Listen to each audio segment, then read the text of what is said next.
نحمده ونصلي ونسلم على رسوله الكريم اما بعد فاعوذ بالله من الشيطان الرجيم بسم الله الرحمن الرحيم قال الله تبارك وتعالى في القرآن المجيد وإذا قيل له اتق الله أخذته العزة بالإثم فحسبه جهنم ولبئس المهاد صدق اللہ العظیم۔ عزیزان من، آج کا ہمارا عنوان ہے تکبر کا انجام۔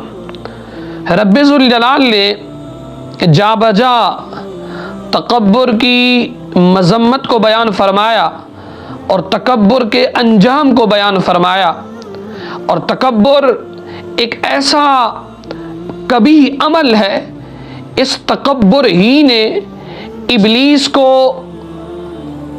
جنت سے نکلوا کر جہنم کے اندر داخل کروایا۔ یہی تکبر ہے جو انسان کو غرق کر کے رکھ دیتا ہے۔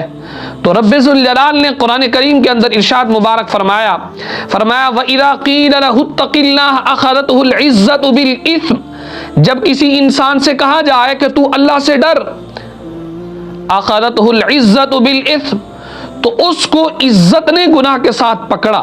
یعنی وہ آگے کہتا ہے میرے سٹیٹس کے اندر فرق آ گیا، مجھے کیوں کہا گیا، میں تو میں ہوں۔ تو رب نے فرمایا فَحَسْبُهُ جہنم، ایسے بندے کا ٹھکانہ جہنم ہے، اور کتنا ہی بدترین ٹھکانہ ہے۔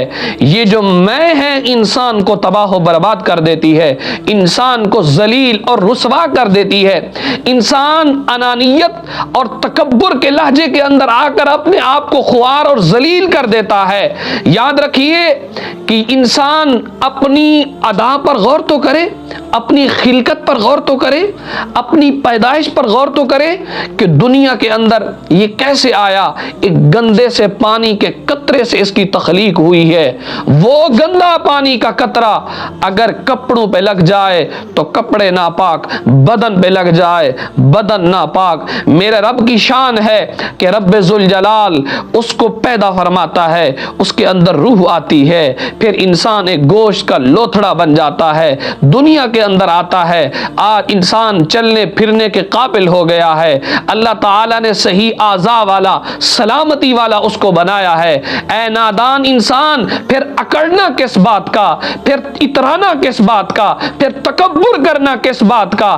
اگر تو تکبر کرتا ہے تو اپنی اس خلقت پر تو غور کر، دنیا کے اندر کیسے آیا ہے۔ یہی انسان کل دنیا سے جب جائے گا، دنیا سے کوچ کر کے جائے گا، یہ انسان جو دنیا کے اندر اپنے کپڑوں پر کسی کو ہاتھ تک نہیں لگانے دیتا تھا، اسی انسان کو لوگ اٹھا کر قبر کے اندر رکھیں گے، اور قبر کے اندر جب رکھیں گے مٹی اپنے ہاتھوں سے اٹھا کر اس کے اوپر ڈالیں گے۔ یہی انسان جو دنیا کے اندر بڑا اکڑ اکڑ کر چلتا تھا، جب دنیا سے جائے گا تو اس کو اتنی بھی طاقت نہیں ہوگی، اتنی بھی سخت نہیں ہوگی، اتنی بھی ہمت نہیں ہوگی کہ اپنے یہ ہاتھ دھو سکے۔ اس کے ہاتھ بھی لوگ دھلائیں گے، اس کا استنجا بھی لوگ کرائیں گے، اس کا منہ بھی لوگ دھلائیں گے، اس کے پاؤں بھی لوگ دھلائیں گے، اس کے پیٹ پر بھی لوگ ہاتھ پھیریں گے، اس کو کفن بھی لوگ دیں گے۔ لیکن اے نادان انسان، پھر تکبر کس بات کا، اترانا کس بات کا، پھر اپنے آپ کو بڑا سمجھنا کس بات کا۔ بڑی ذات اگر کوئی ہے وہ ایک ہی ذات ہے، وہ میرے رب ذوالجلال کی ذات ہے۔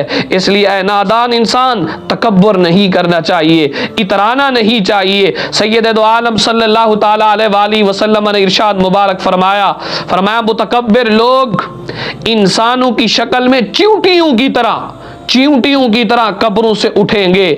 ان متکبر لوگوں کو ہر طرف سے ذلت و رسوائی انہیں ڈھانپ لے گی، اور جب یہ پیاسے ہوں گے، پانی مانگیں گے، تو انہیں دوزخیوں کی پیپ کی مٹی پلائی جائے گی۔ وہ پیپ، وہ پھوڑوں سے نکلا ہوا، زخموں سے نکلا ہوا گند، اور اس کی مٹی اس کو پلائی جائے گی۔ سید دو عالم صلی اللہ تعالیٰ علیہ وآلہ وسلم نے ارشاد مبارک فرمایا، حدیث کے راوی جناب سیدنا حضرت عبداللہ ابن مسعود رضی اللہ تعالیٰ عنہ ہیں، میرے نبی نے فرمایا انسان کے گنہگار ہونے کے لیے اتنا ہی کافی ہے.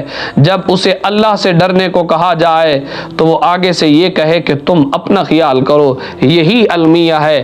اگر انسان کسی کو کہتا ہے بھائی یہ غلط کام ہے، آگے سے جواب یہ آتا ہے کہ تم اپنے آپ کو تو پہلے ٹھیک کر لو، پہلے اپنا تو محاسبہ کر لو، اپنے بارے میں تو سوچ لو. ایک ذہن بدل چکا، ایک سوچ بدل چکی، ایک فکر بدل چکی، معاشرہ بدل چکا ہے. ہماری سوچیں دیگر معاملات کے ساتھ وابستہ ہو گئی ہیں. نیکی کے کام کی طرف اگر کوئی انسان کسی کو کہتا بھی ہے، اسے برا بنا کے لوگوں کے آگے پیش کیا جاتا ہے. اسی طرح سید دو عالم صلی اللہ تعالی علیہ وآلہ وسلم نے ایک شخص سے فرمایا دائیں ہاتھ سے کھاؤ.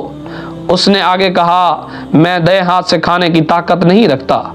حالانکہ وہ رکھتا تھا طاقت، لیکن میرے نبی پاک صلی اللہ تعالی علیہ وآلہ وسلم جلال کے اندر آ گئے. سرکار نے فرمایا پھر تو کبھی طاقت رکھے گا بھی نہیں. اس شخص کو دائیں ہاتھ سے کھانا کھانے سے تکبر نے روک دیا تھا کہ مجھے کہا رہا ہے کہ دائیں ہاتھ سے کھاؤ، لیکن یہ نہیں سوچا کہہ کون رہا ہے، فرما کون رہا ہے، کس مقدس ہستی نے اپنے منہ مبارک سے الفاظ نکالے ہیں. لیکن اس انسان نے کہا میں دائیں ہاتھ سے کھانے کی طاقت نہیں رکھتا. تو میرے نبی نے فرمایا کبھی پھر تو طاقت رکھے گا نہیں.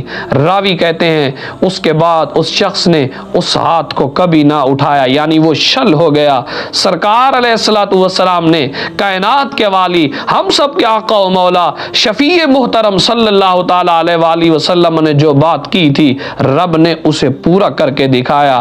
اسی طرح حضرت ثابت بن قیس بن شماس رضی اللہ تعالی عنہ نے عرض کی یا رسول اللہ صلی اللہ تعالی علیہ وسلم میں ایسا آدمی ہوں کہ خوبصورت اور اچھا لباس اور اپنے آپ کو صاف ستھرا رہنے کو پسند کرتا ہوں، اچھا لباس پہنتا ہوں، کیا یہ تو تکبر نہیں ہے؟ سرکار علیہ الصلوۃ والسلام نے فرمایا نہیں، تکبر یہ ہے کہ حق سے چشم پوشی کی جائے، حق سے روح گردانی کی جائے اور لوگوں کو حقیر سمجھا جائے. حالانکہ لوگ اللہ کے بندے ہیں.